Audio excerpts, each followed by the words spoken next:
love Germany.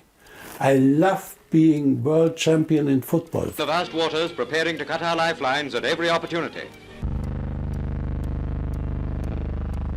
At a depth few have dared to explore, beneath the restless waves of the North Sea, a silent relic from the Second World War has lain untouched for decades, until now.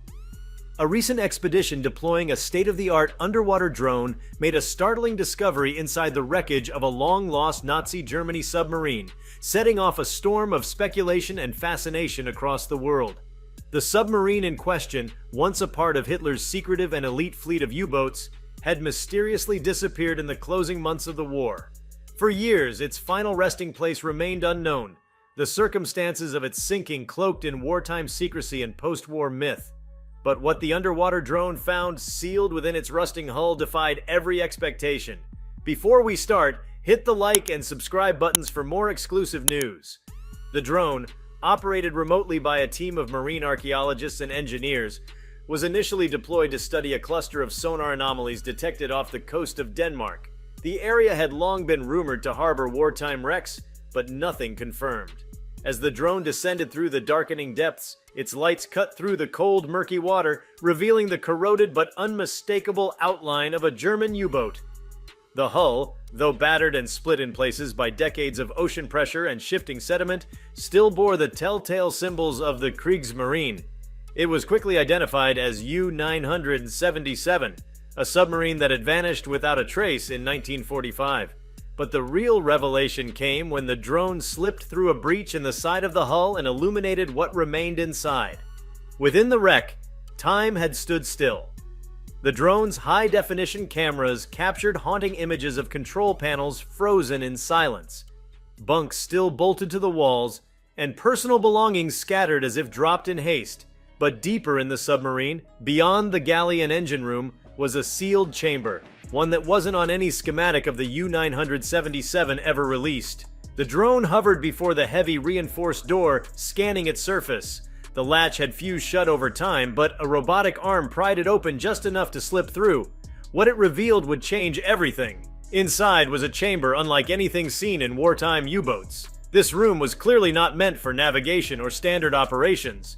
Its walls were lined with lead shielding, and in the center stood a steel-reinforced container the size of a coffin, bolted tightly to the floor. The container appeared untouched by corrosion, protected by layers of insulation and dampening material. Scientists watching from the control center immediately suspected it was designed to shield something not just valuable, but potentially dangerous. As the drone's camera circled the object, details began to emerge. Strange etchings along its edges, an intricate locking mechanism, and a symbol, one that had not been seen since the darkest chapters of the war, the insignia of the anomaly, the Nazi SS's secretive occult and scientific division. The implications were staggering. The anomaly had long been the subject of conspiracy and academic investigation, known for its obsession with ancient technologies, esoteric knowledge, and mystical relics. That such an artifact would be aboard a U-boat raised profound questions. Was this submarine transporting a secret device at the war's end? Was it fleeing to South America, as some legends claimed, not with gold or officers, but with something even more precious? The drone's instruments began analyzing the container in real time. Radiation readings spiked slightly, but within safe limits, suggesting the contents emitted energy. But it wasn't plutonium or uranium. It didn't behave like any known nuclear material. It was something else entirely. The metal alloy was unfamiliar, not matching any cataloged wartime German technology, and more strangely, embedded within the container's surface was a small aperture, like an eye, that responded to light, shifting ever so slightly when illuminated by the drone's spotlight. This wasn't just a storage unit, it was a machine.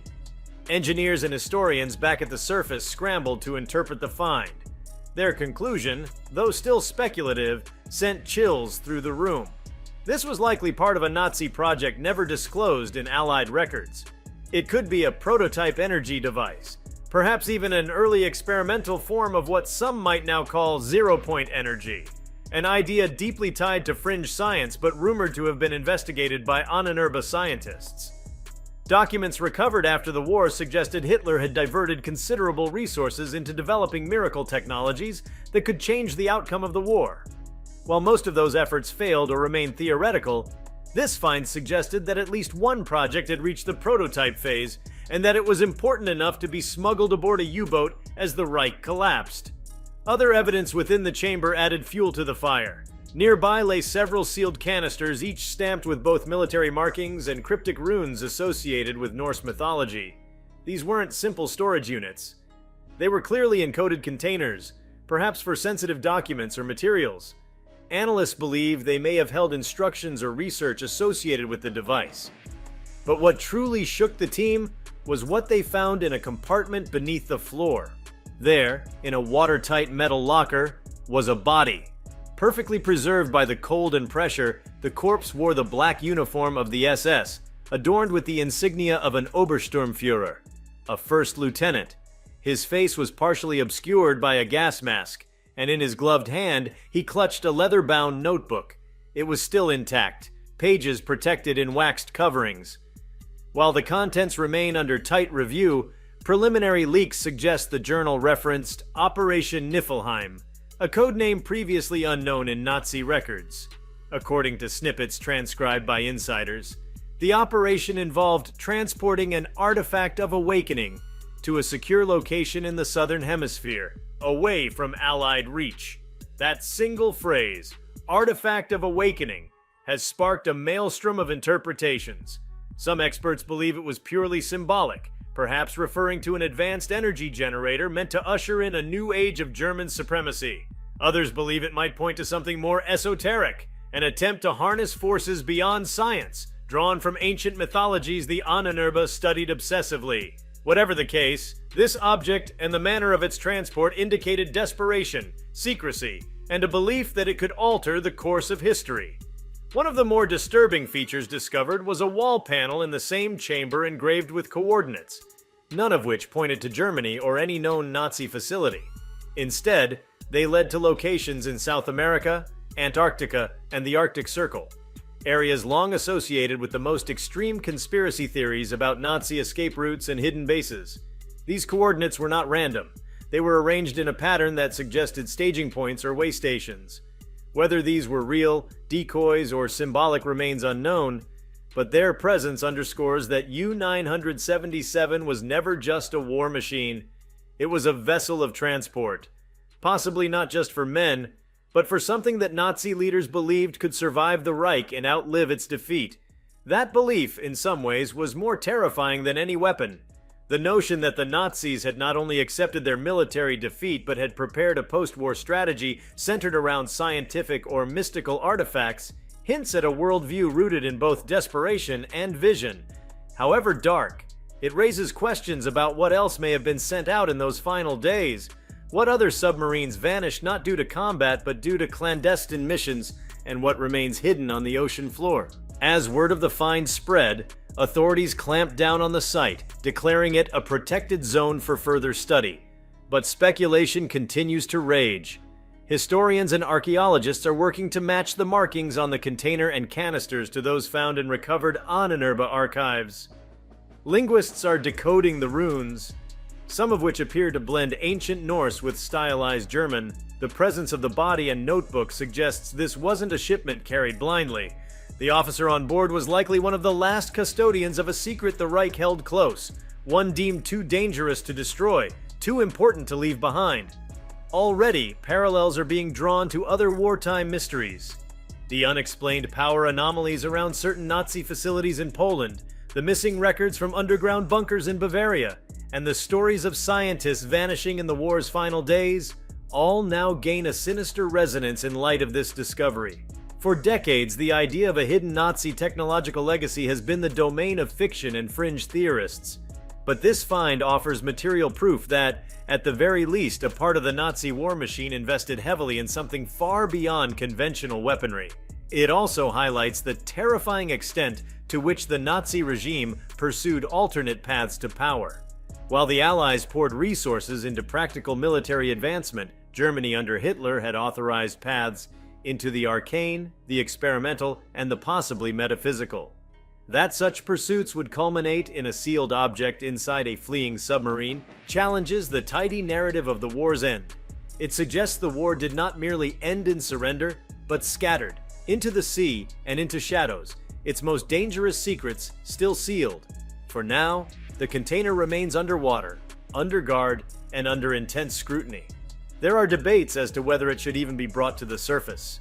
Some argue it should remain entombed, a relic too dangerous to awaken. Others, driven by curiosity and the possibility of unlocking lost knowledge, press for full recovery and analysis.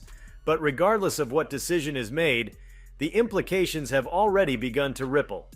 What was found within that sunken submarine wasn't just a machine or a mystery, it was a message from the dead, from the desperate, from a regime that fell but did not forget its ambitions. Though the discovery within the sunken U-977 raised profound questions about hidden Nazi ambitions, the deeper significance of what was found has only begun to unfold. The initial shock and wonder triggered by the presence of a sealed container and cryptic materials was soon eclipsed by the analysis of the surrounding technology embedded in the submarine's unique architecture.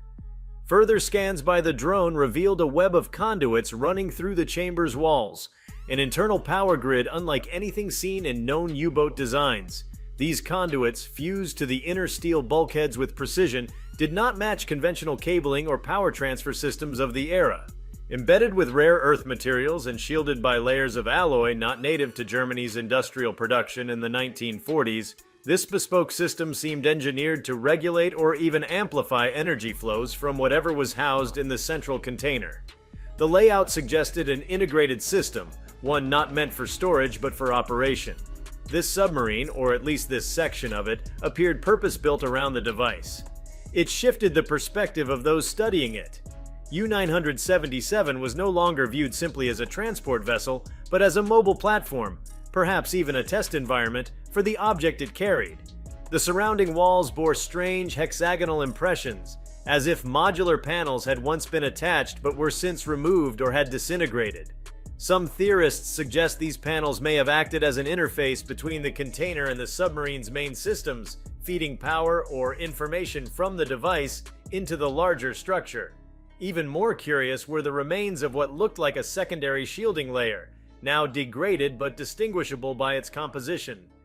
It consisted of tightly packed layers of mica and silver, materials known for their electromagnetic insulation properties. This arrangement hinted at the object's ability or need to emit powerful electromagnetic fields. Whether this was to facilitate its purpose or to contain it was unclear, but either possibility carried extraordinary implications. Attention also turned to the design and structure of the room itself. Subtle asymmetries, intentional indentations in the corners, and strange reliefs on the ceiling pointed to geometries not associated with practical engineering, but with symbolic or resonant purposes. Some researchers speculated that the room may have been modeled on sacred geometrical patterns studied by the Ahnenerbe, attempting to harmonize physical space with esoteric energy theory. This convergence of ancient knowledge and futuristic ambition presented a chilling portrait of how deeply the Nazi regime had merged myth with science in their pursuit of power. The drone, guided into the lower levels of the wreck, uncovered more mysteries. Beneath the primary chamber, a narrow maintenance tunnel led to an auxiliary room, collapsed but partially preserved. There, among the crushed beams and broken pipes, lay a cylindrical container the size of a small barrel. Unlike the central device, this object was severely damaged, its shell fractured and leaking a black, tar-like substance that solidified upon contact with seawater. Samples were collected and sent for analysis through remote extraction techniques. Initial reports suggest the material contained organic compounds, but not from any known source. The complexity of the molecules suggested synthetic design, possibly bioengineered. This introduced an entirely new dimension to the find. Not only might the Nazis have been experimenting with energy manipulation, but potentially with bioenergetics or unknown life support systems tied to the container's purpose. One of the more unsettling elements was the discovery of etched instructions near the auxiliary container. Written in a mixture of Gothic German and stylized Latin, the script was barely readable but invoked phrases referencing containment thresholds, precautionary recitations, and something translated loosely as temporal anchoring. These terms, though esoteric, appeared ritualistic and scientific simultaneously, evoking a hybrid mindset that believed technology could be controlled through coded knowledge, possibly incantation-like procedures intended to stabilize dangerous systems. Deeper exploration of the wreck also uncovered a segment of microfilm hidden in a sealed pipe behind the control room. When processed using digital enhancement, it revealed diagrams, blueprints of the device at the heart of the submarine. These were not conventional schematics. Instead, they resembled artistic renderings overlaid with numerical notations and astronomical alignments. The positioning of constellations, phases of the moon, and solstice markers suggested a machine whose optimal functionality was tied to celestial events. This celestial integration mirrored ancient practices, echoing how megalithic structures like Stonehenge and the pyramids were designed in relation to stars. It fed the emerging theory that the device, far from being just an energy source, may have been intended to manipulate spacetime, perhaps tapping into fields of resonance at precise cosmic intervals. This alignment with astronomical phenomena also gave credence to a bizarre yet intriguing hypothesis. The device was not of purely terrestrial origin. While this doesn't necessarily suggest alien involvement, it does imply the Nazis may have believed they were either reconstructing a lost ancient technology or replicating a design they believed had non-human origin. Such beliefs were known to circulate within certain factions of the SS and Ahnenerbe, whose obsessions with Atlantis, Thule, and ancient civilizations were well documented. The recovered documents hinted that the project associated with the device may have been called Die Quelle, meaning the source, implying its role as a foundational generator of power, knowledge, or transformation. One of the strangest aspects of the investigation emerged when the team analyzed the notebook found with the officer's corpse. Hidden between its pages was a folded map, not of geographic terrain, but of something abstract. It depicted concentric circles interspersed with sigils, intersecting lines, and gradient shifts from light to dark. At first dismissed as symbolic, a physicist on the research team noticed the pattern mimicked theoretical models of spacetime curvature, specifically Einstein-Rosen bridges wormholes. Though speculative, this raised the possibility that the Nazis had explored the idea of creating or stabilizing such a phenomenon, not necessarily to transport physical objects, but to communicate or project information across vast distances or dimensions. The notion of a wartime experiment involving interdimensional contact may seem the stuff of science fiction, but the level of detail and interdisciplinary design found aboard U-977 suggests a pursuit beyond mere curiosity. There was investment, structure, and preparation. This wasn't improvisation in the chaos of a collapsing Reich. It was the execution of a long-developed plan. The implications stretch beyond the Second World War, challenging assumptions about the technological ceiling of 20th century science.